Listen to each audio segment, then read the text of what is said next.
Hello students, chapter number 3, poverty as a challenge. We already have read the story of village Palampur, chapter 1, chapter 2, people as resource. Now this is the third and this is the last chapter, as CBSE has cut the food security in India from the syllabus this year. Now we are reading the third chapter and the last, poverty as a challenge. Poverty as a challenge. जैसा कि आप सब लोग को पता है कि India को पुराने समय में in ancient period India was called a bird of golden bird. Now your chapter is poverty as a challenge. What is poverty? सबसे पहले क्वेश्चन ये है कि पॉवर्टी क्या है. Poverty is lack of basic needs. What are basic needs? Basic needs are रोटी, कपड़ा और मकान in normal words, in general words. What is poverty? Lack of basic needs means lack of education, lack of clothes, lack of food, lack of home. This is poverty.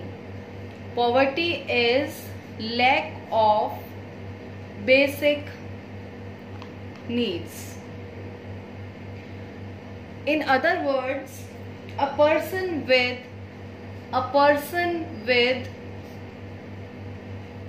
less income than poverty line is considered as poor. एक person जो कि government ने poverty line बनाई है, उस line के below अगर वो लिव कर रहा है, अगर वो रह रहा है, तो बेसिकली वो पुअर है. जो पॉवर्टी लाइन है, poverty is decided by our government. Okay, poverty line को कौन डिसाइड करता है? Poverty line is considered by government. Poverty line is, जैसा कि आपको बताया कि अलग अलग कंट्रीज में पॉवर्टी लाइन अलग अलग होती है. ओके, हमारी कंट्री में गवर्नमेंट ने ये कहा कि 2011-12 का ये रेशो है. 2011-12 में ये टेबल बनाई गई थी कि पुअर और रिच को अलग अलग डिसाइड करने के लिए व्हाट इज पॉवर्टी लाइन. तो रूरल के लिए पॉवर्टी लाइन अलग है, अर्बन के लिए अलग है. ये अलग अलग क्यों है? क्योंकि we all know rural areas में जो रिसोर्सेज हैं वो थोड़े सस्ते होते हैं, चीज़ें कुछ आपको सस्ती मिलती हैं. और वहीं अगर कंपेयर करें हम अर्बन एरियाज में, तो अर्बन एरिया में चीज़ें कॉस्टली मिलती हैं, महंगाई ज़्यादा है. आप कुछ भी किसी भी चीज़ का एग्जाम्पल लेके देख सकते हो, तो हमें रूरल एरिया में चीज़ें सस्ती मिलेंगी. ठीक है, एक पर्सन के लिए और एक फैमिली के लिए. गवर्नमेंट ने पॉवर्टी लाइन जो डिसाइड की गवर्नमेंट ने 2011-12 में, वो ये डिसाइड की कि अगर एक पर्सन रूरल एरिया में रह रहा है और अगर वो 816 रुपए से कम कमा रहा है, तो वो पॉवर्टी लाइन के नीचे रह रहा है. He is considered poor by the government. वहीं अर्बन एरिया में ये नंबर 1000 रुपए है. एक फैमिली के लिए रूरल एरिया में 4080 डिसाइड किया गया है. वहीं अर्बन एरिया में एक फैमिली के लिए 5000 रुपए डिसाइड किए गए हैं. गवर्नमेंट कैसे डिसाइड करती है इसको? Government price of food plus cloth plus home plus water plus other things, उन सबको जोड़ के जो बनता है result, that is called poverty line. अगर कोई इंसान उससे नीचे रह रहा है तो वो बेसिकली पुअर है. He is considered by government, he is poor. आगे कैलोरीज नीड पे. अगर आप रूरल एरिया में रह रहे हैं तो आपको गवर्नमेंट ने जो डिसाइड किया है वो अलग अलग नंबर है. अगर हम रूरल एरिया में रह रहे हैं तो हमें 2400 कैलोरी की जरूरत है. वहीं अगर हम अर्बन एरिया में रह रहे हैं तो हमें 2100 कैलोरी की जरूरत है। यहाँ आपने ये देखा कि जो 816 रुपए हमें रूरल एरिया में चाहिए, 1000 रुपए हमें अर्बन एरिया में चाहिए, तो यहाँ ये कम है। 4080 rupees in rural, 5000 in urban. तो रूरल में कम क्यों लग रहा है? क्योंकि रूरल एरियाज में चीजें हमें चीप मिलती हैं और अर्बन एरियाज में हमें सब कुछ कॉस्टली मिलता है। और यहाँ कैलोरीज किसको ज्यादा चाहिए? कैलोरीज चाहिए रूरल एरिया के आदमी को। क्यों चाहिए? क्योंकि दे डू लेबर, वहीं वो मैनुअल लेबर करते हैं, और वहीं जो अर्बन एरियाज के लोग हैं वो मैनुअल लेबर की जगह पे मेंटल लेबर ज्यादा होता है, इसलिए उनको कैलोरीज की नीड थोड़ी कम होती है in comparison of rural areas. आपका नेक्स्ट टॉपिक है who are affected by poverty. गरीबी से ज्यादा प्रभावित कौन से सोशल ग्रुप्स हैं? 1993 में हमारी टोटल पॉपुलेशन से 45% लोग पुअर थे। वहीं यह रेशो 2011-12 में this number decreased to 22% only. इसका रीजन क्या रहा कि एजुकेशन बढ़ी, गवर्नमेंट ने एम्प्लॉयमेंट्स बढ़ाए, तो ये नंबर कम होके 22% रह गया। अब अगर अलग अलग सोशल ग्रुप्स की बात करेंगे तो अगर हम कास्ट बेस पे बात करें, है ना, तो जो एसटी की टोटल पॉपुलेशन है उसमें से 43% लोग पुअर हैं। एससी की बात करें अगर हम तो 29% पुअर हैं। सोशल ट्राइब की बात करते हैं तो हम 43% पुअर हैं उन लोगों में से, और अगर हम एससी सोशल कास्ट की बात शेड्यूल कास्ट की बात करते हैं तो 29% पुअर है।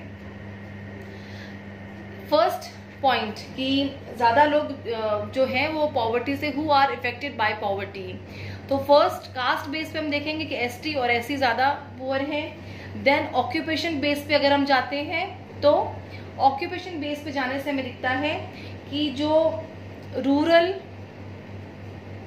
एग्रीकल्चर लेबरर्स जो हैं उनमें से 34% पुअर होते हैं। प्लस अर्बन एरियाज के जो लेबर्स हैं जैसे कि मजदूरी करना या रिक्शा चलाना, शू पॉलिश करना, उनमें से 34% लोग पुअर हैं। ये ऑक्यूपेशन बेस्ड है। देन जेंडर बेस्ड ये है कि जनरली फीमेल्स, चिल्ड्रन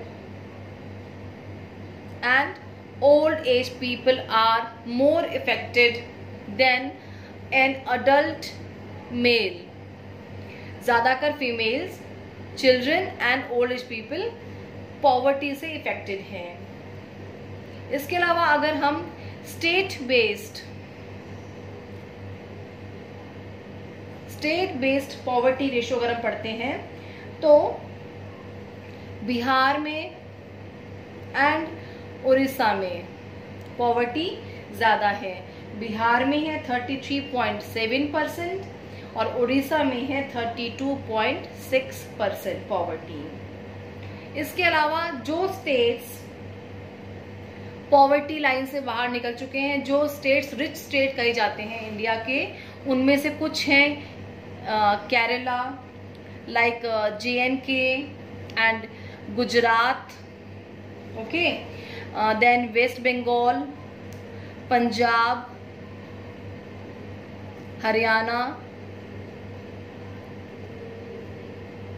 ठीक है। इन सब स्टेट्स के अलग अलग रीजन है कि पॉवर्टी लाइन से बाहर निकल के रिचेस्ट स्टेट ऑफ कंट्रीज कहे जाते हैं। तो क्यों कहे जाते हैं? पंजाब और हरियाणा रिच कैसे हुए? ग्रीन रेवोल्यूशन से, ठीक है। और केरला ने अपने ह्यूमन रिसोर्स जो होते हैं उन पे ध्यान दिया। केरला ने अपने ह्यूमन रिसोर्सेस को हेल्थ दी, एजुकेशन दी, जिससे कि वो सबसे ज्यादा एजुकेटेड स्टेट कहा जाता है अपने कंट्री का, तो वो ह्यूमन रिसोर्स से रिच स्टेट कहा जाता है। देन वेस्ट बंगाल ने क्या किया कि लैंड रिफॉर्म की। अपनी लैंड जो थी वहाँ की उसको रिफॉर्म करके रिच बनाया, जैसे कि एग्रीकल्चर अच्छा हुआ और वो स्टेट पॉवर्टी लाइन से निकल गया। इसके अलावा आंध्र प्रदेश और तमिलनाडु ने क्या कि अपनी पॉपुलेशन को चीप या फ्री फूड दिया। उससे क्या होता है कि लोगों को खाने की टेंशन नहीं रही, लोगों ने अपने एम्प्लॉयमेंट पे ध्यान दिया, अपने ऑक्यूपेशन पे ध्यान दिया, और वो सारे के सारे स्टेट्स ये जो हैं रिच स्टेट्स में काउंट होते हैं। अगर हम poverty in whole world, poverty worldwide अगर हम पढ़ते हैं तो 1990 में 35% पॉवर्टी थी, देन 2013 में यह घट के 10.5% रह गई। ओके, और poorest country of whole world is Africa, this is the poorest. China जो है, चाइना भी पहले पुअर थी, लेकिन चाइना ने अपने ह्यूमन रिसोर्स को वेपन बनाया और उनको एम्प्लॉयमेंट देके अब वो डेवलप्ड कंट्रीज में काउंट होते हैं। धीरे धीरे इंडिया भी इसी रास्ते पे चल रहा है, तो वी ऑल होप कि जल्दी से हमारे यहाँ पे जो पॉवर्टी है वो भी खत्म हो जाए। ओके, अब सबसे पहले जैसे जब हमने चैप्टर स्टार्ट किया था, हमने कहा था कि इंडिया को गोल्डन बर्ड कहा जाता था। तो वो जो इंडिया गोल्डन बर्ड थी, जो हमारी कंट्री गोल्डन बर्ड कही जाती थी, वो कंट्री पुअर कंट्रीज में क्यों काउंट होने लग गई? ठीक है, तो इसके रीजंस थे। इसके रीजंस क्या थे? रीजन फर्स्ट थे जो ब्रिटिशर्स आए। ब्रिटिशर्स ने क्या किया कि इनकी पॉलिसीज इंडिया के लिए अच्छी नहीं थी और डेवलपमेंट इन्होंने बिल्कुल नहीं किया कंट्री के लिए। प्लस सेकेंड नंबर ये है कि unequal distribution of resources and land. Resources का और लैंड का हमारे यहाँ पर अनइक्वल डिस्ट्रीब्यूशन है। थर्ड नंबर, पॉलिसीज बहुत सारी बनाई गई है, बहुत सारी पॉलिसीज बनाई गई है, लेकिन उनका इम्प्लीमेंटेशन सही नहीं होता। फोर्थ इज, जो स्मॉल फार्मर्स हैं वो बैंक से लोन लेते हैं, है ना, या बड़े फार्मर से लोन लेते हैं। अगर उनकी फसल अच्छी नहीं हुई तो उसको रीपे कर नहीं पाएंगे और वो डेब्ट क्रैश में फंस जाएंगे। Fifth number is population. Population बहुत ज्यादा है और जॉब्स काफी कम है। And six number and the last is कि हम लोग इंडियंस जो है शो ऑफ ज्यादा करते हैं। हमारे यहाँ पे किसी भी फंक्शन में ज्यादा शो ऑफ किया जाता है। जितनी हमारे पास पैसा है we expend more than that. हमें हैबिट है चदर से बाहर पांव पसारने की। एग्जाम्पल है इसका कि शादियों में भी हम लोग 1000 लोगों तक बुला लेते हैं। अगर हमारे घर में डेथ हुई है तो डेथ पे भी खाना बनाना, खाना खिलाना सभी को, उसमें से भी 1000 लोगों को बुला लेते हैं। तो ये चीज शो ऑफ है, क्योंकि उनके आने से हमारा सिर्फ खर्चा बढ़ रहा है।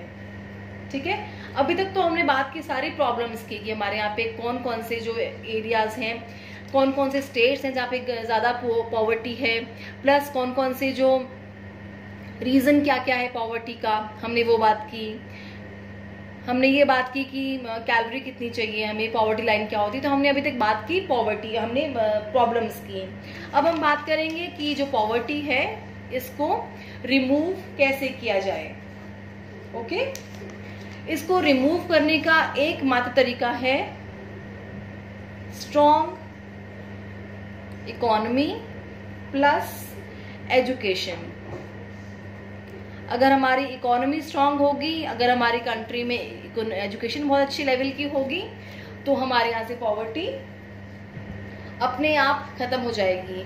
हमारी गवर्नमेंट पॉवर्टी हटाने के लिए बहुत कोशिश कर चुकी है, बहुत सारे स्टेप्स दे हैड टेकन। उनमें से कुछ स्टेप्स की हम बात करेंगे, जो स्टेप्स गवर्नमेंट ने लिए हैं उन स्टेप्स की बात करेंगे। First step is prime minister रोजगार योजना। This was given by the government in 1993. सरकार इसे 1993 में लेकर आई थी। This was to help educate people in rural areas to start their business. Okay? Second जो पॉलिसी है, सेकेंड जो स्टेप है वो था in 1995. This was taken in 1995. Rural employment generation programme. This was to help people start their work in village and small cities. Okay. Third number is स्वर्ण जयंती ग्राम स्वरोजगार योजना in 1996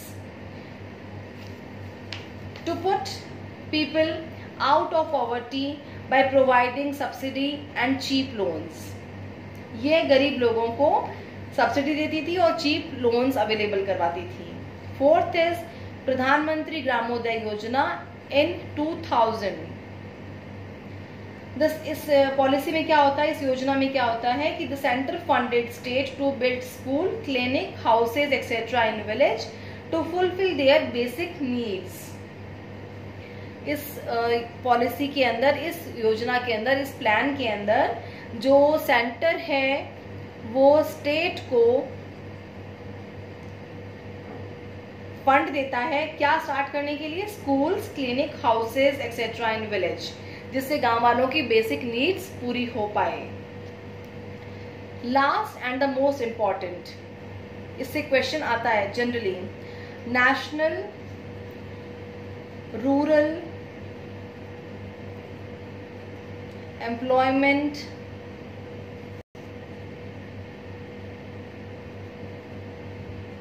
guarantee act 2005, जिसे हम नरेगा के नाम से जानते हैं.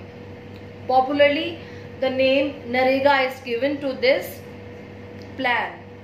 इसके फीचर्स जनरली पूछे जाते हैं एग्जाम पेपर में.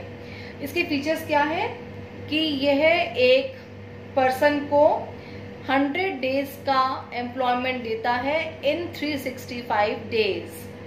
1 ईयर में यह पॉलिसी, यह प्लान एक आदमी को 100 डेज का एम्प्लॉयमेंट देता है, प्लस 1/3 जो जॉब्स हैं वो वुमेन के लिए रिजर्व की गई हैं. थर्ड इज, सबसे पहले ये 200 डिस्ट्रिक्ट्स में था सिर्फ. It was started in 200 districts. Now this is in 600 districts.